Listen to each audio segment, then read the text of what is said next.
Weber is one of the best known brands in barbecue, as they have provided pretty much all forms of barbecue cookers and accessories over the years. I've owned a Weber Genesis gas grill, Weber Kettles, and a Weber Summit Kamado. One of the first accessories that people want to get when they get a new grill is a rotisserie. Whenever I see marketing or receive an email from Weber regarding a rotisserie accessory, it's always with regard to their gas grills. I have never seen them promote any type of a rotisserie for their charcoal-based grills. As a matter of fact, for some reason, Weber doesn't even make a rotisserie accessory for the popular Weber Summit Kamado, which is extremely confusing to me. Until very recently, I didn't know that they made a rotisserie for any of their charcoal-based kettles, but I did learn that they do make a rotisserie for the 22-inch kettle. It's almost as if Weber doesn't want you to know that it exists. I checked my local Ace Hardware to see if they carried it. They told me they had 2 in stock, so I drove down. I knew that the rotisserie for the 22-inch charcoal kettle came in a big box, so I thought it would be really easy to find. Unlike all of their other packaging, the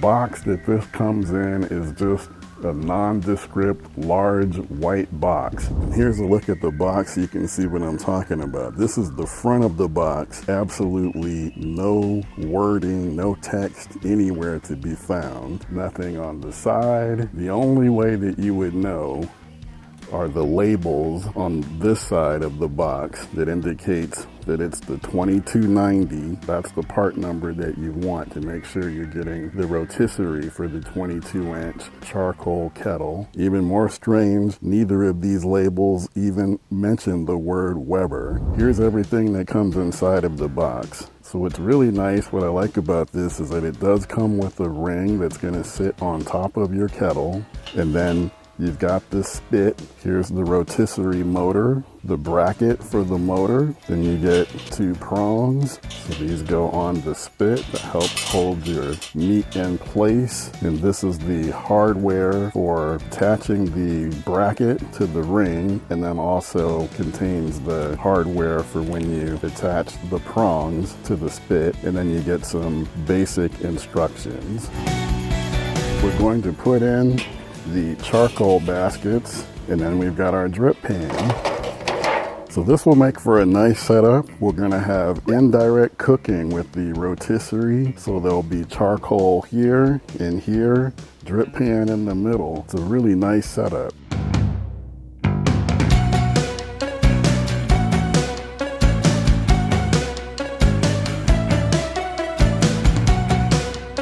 Coals are lit. I've gone ahead and set the ring on top of the kettle, and we've got the bracket in place and the rotisserie motor. So the spit will go into the motor like that, connect the motor to power, and there's an on-off button. And that's how it looks. So again, this is a really clean, easy setup. Indirect cooking, using the charcoal baskets to get your heat sources on either side of the grill with the drip pan in the middle. So when I set up my chicken, it's gonna go right over the center. All there's left to do now is to add the chicken and get this thing going. Initially, when you get your rotisserie and you set the ring up on the kettle like I have here, there may be a gap, and that's why we see some smoke coming out from the edges. But what I understand is that as you begin to cook with it, those gaps will disappear. So it'll get better with use. My chicken is ready to go. I clip the wing tips and truss the legs. Now let's get the chicken onto the spit. So we're basically just trying to make this nice and compact. And then again, it comes with the hardware to secure everything into place.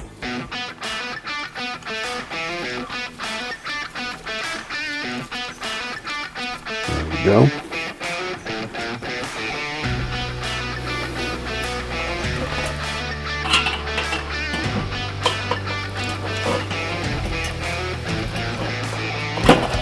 One more thing I want to do is I want to add my wireless meat thermometer. So I'm going to use my combustion, and there it is. That's the setup. So now I just need to add the power.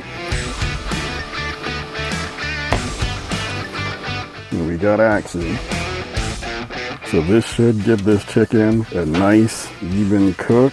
So there's really not much else to do but to monitor the temperatures. I want to try and keep my temperature inside of the grill at about 350 to 400, and I want to take this chicken to 165 in the breast. The last thing that's very important, and Weber does include this in their instructions, is that you want to cook with the lid on.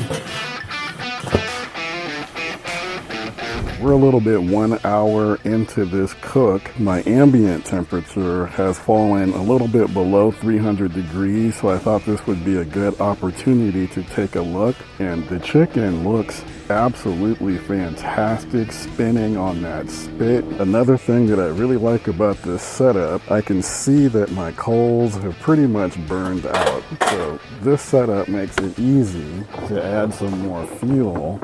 I got a notification on my wireless meat thermometer that we have reached temperature, and that is a beautiful bird. So we're not cooking to time, we're cooking to temperature, but I do like having those data points. Took me about an hour and 45 minutes. Temperature started off around close to 400 degrees, dipped down to about 315, eventually got a little bit under 300. I added some more fuel, got the temperature back up over 300 degrees. I don't know what the average temperature was, probably about 320, 325, and that is a beautiful rotisserie chicken. So I know a lot of you guys like getting that rotisserie at Costco. It's nice and convenient, but get yourself a rotisserie for your charcoal kettle, and you can turn out some beautiful looking birds with all the seasonings that you like in your own backyard.